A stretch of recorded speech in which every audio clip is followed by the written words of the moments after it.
congratulations on this. Thank you. How do you go about, because you've got a fairly unusual choice of camera body for this one, how do you go about pairing that with the lenses to create the character that they need to have to drive the story forward? I mean, it's like any other film. There aren't many characters in this film. They're the scary ones.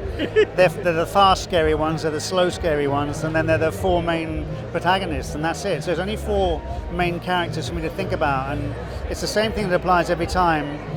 You know, you find the camera and the lenses, and you put yourself in the right space at the right time as best you can to look after them and bring their stories forward.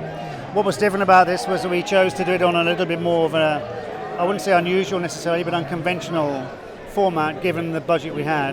But that was very much Danny's intention, to attempt to do things differently given we had $75 million that we could spend in a normal way, but he wanted to spend it in a different way.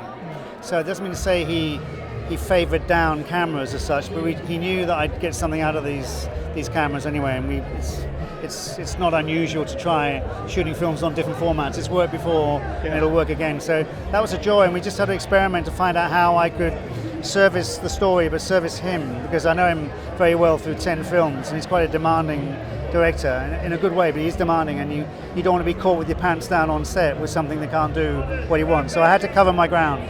That's why there's an assortment of cameras. Yeah. And did that enable you to kind of get into some spaces that you wouldn't have been able to without doubt. I mean, the smaller the camera, whatever the camera, the smaller the camera, the easier it is, the lighter it is, it's easier.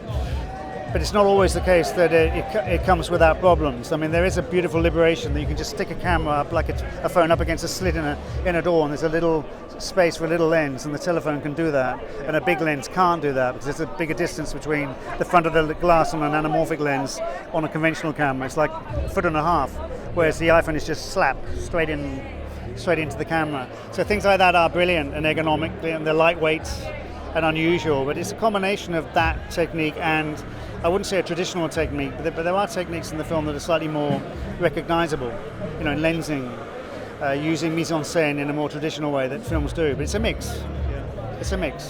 And how do you get the film's different? How do you get the colour size right? Because you're mixing that with drone shots and things like that as well. I have no trouble with mixing cameras. I've never had any trouble with mixing cameras. It's like a good curry. You just mix them up. Exactly. The more the merrier. Yeah, the more the merrier. As long as you know what you're doing with light, and you know what the lenses can do and can't do. Yeah. I've done that all my life. That's fine. It comes over fantastic on screen. Saw it this morning, so yeah. I'm quite excited to see it on a big screen tonight. Yeah, that is going to be a treat. Yeah, I hope so. Well, congratulations again. Thank you so much. Take care.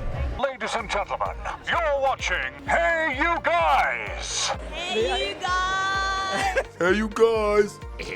Hey, that's what they all say. Hey you guys! Hey you